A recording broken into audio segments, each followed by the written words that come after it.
एक बार बोल दीजिए शिव गुरु महाराज की जय। आइए अनंत भक्ति चैनल में आप सभी भक्तजनों का एक बार फिर से स्वागत है। आज हम आप लोगों को प्रथम स्कंद का 10वां अध्याय सुनाती हूँ, जिसमें सूत जी द्वारा युधिष्ठिर के अनुशासन एवं श्री कृष्ण जी का द्वारिका प्रस्थान का वर्णन है। शौनक जी बोले, हे सूत जी, युधिष्ठिर तो बंधु नाशक दुख से अत्यंत संतप्त थे। फिर उन्होंने हस्तिनापुर में आकर किस प्रकार इतने बड़े राज्य को संभाला। सूत जी कहने लगे, हे मुने, युधिष्ठिर बड़े धर्मात्मा थे। उनके राज्यासीन होते ही पृथ्वी धन्य धान्य से पूर्ण हो गई। कहीं भी दैविक और भौतिक ताप न रहा। किसी को कोई रोग न होता था। सब ऋतुओं समय समय पर फूल और फल देती थी। पृथ्वी सब मनोरथ को देने वाली, गायें अपने स्तनों से दूध की धार बरसाने वाली थी। नदी, समुद्र और पर्वत आदि सब स्थान में पूर्णता व्याप्त थी। द्वारिकावासी श्री कृष्ण जी बराबर हस्तिनापुर में आकर युधिष्ठिर को सत्य परामर्श दे जाया करते थे।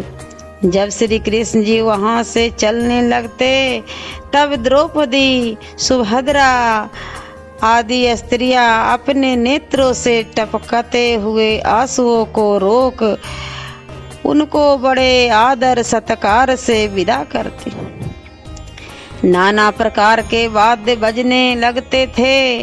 कुरु वंश की सब स्त्रियां लज्जावश अपनी अटालिकाओं पर चढ़कर खिड़कियों के पीछे छिपी हुई उन पर फूलों की वर्षा करती थी। उनके रथ पर मोतियों की झालर लगती और अर्जुन श्वेत छत्र लेकर श्री कृष्ण जी के पीछे खड़े हो जाते थे। उद्धव और सात्विक चंबर झलते तथा इस प्रकार पुष्पों की वर्षा के मध्य में रथ पर बैठकर चलते हुए श्री कृष्ण जी अत्यंत शोभायमान होते थे। जहाँ तहाँ ब्राह्मण लोग खड़े होकर उन्हें आशीर्वाद देते थे। यद्यपि वे स्वयं ही आदित्य पुरुष, पुराण पुरुषोत्तम और सब प्रपंचों से रहित हैं, तथा हस्तिनापुर वासियों ने उनमें जो सगुण प्रेम प्रवाहित किया था वह सर्वथा ही प्रशंसनीय है। जब वे चलने लगते, तब पांडवपुर की श्री कृष्ण भक्त स्त्रियों में दिन रात उन्हीं की यशोगान होता रहता। घर घर यही चर्चा होती रहती कि श्री कृष्ण जी नाम रूप रहित भक्ति की उत्कंठा से निर्मल चित्त होने से परम मुक्तिदायक और कल्याण के स्थान हैं। वे बुद्धि और शुद्ध करने वाले ईश्वर अपनी लीला से संसार को उत्पन्न, पालन और संहार करने वाले हैं। जब राजाओं में तपोगुण की प्रधानता होती है और जब वे अधर्म से केवल अपना ही उद्धार पोषण करने लगते हैं, तब संसार का कष्ट दूर करने के लिए ही यही श्री कृष्ण जी युग युग में अवतार धारण कर अपने ऐश्वर्य, सत्य, प्रतिज्ञा, दया और यश का प्रचार करते हैं। आहा, यदुवंश सर्वथा ही बड़ा प्रशंसनीय है कि जिस मथुरा में लक्ष्मीपति विष्णु जी उत्पन्न हुए हैं, ब्रज की वे स्त्रियां अवश्य बड़भागिनी हैं।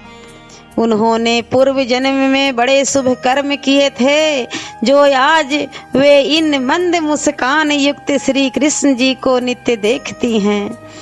इन श्री कृष्ण जी ने समस्त वज्र पर मानो मोहिनी सी डाल रखी है। वे स्वयंवर में शिशुपाल आदि बलवान राजाओं को जीतकर अपने अद्भुत पराक्रम से रुक्मणी को हर लाए थे। इसके अतिरिक्त उन्होंने जामवंती तथा नागन जिति आदिक तथा 1000 स्त्रियों को भौमासुर वध के समय हरण किया था। वे अब कुसंग से निकलकर परम आनंद का जीवन व्यतीत कर रही हैं। यद्यपि श्री कृष्ण जी उन स्त्रियों को घर में कभी नहीं जाते थे, तथापि वे सब उनकी मंद मुस्कान से ही उन ईश्वर का दर्शन का आनंद लाभ करती।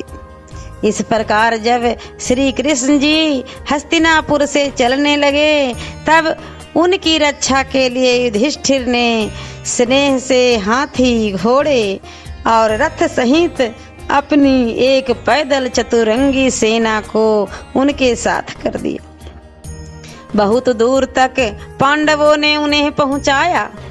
श्री कृष्ण जी अनेक वनों, नदियों, देशों और कितने ही पर्वतों को देखते हुए द्वारका आए।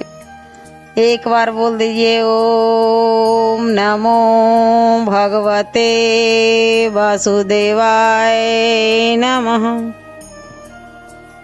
और इसका 11वां अध्याय अगले वीडियो में सुनाती हूँ। ऐसे ही मनोरंजक कथाएं, कहानियाँ और भक्ति गीत सुनने के लिए हमारे इस चैनल अनंत भक्ति को सब्सक्राइब करें और वीडियो अच्छी लगी हो तो लाइक का बटन जरूर दबाएं। धन्यवाद।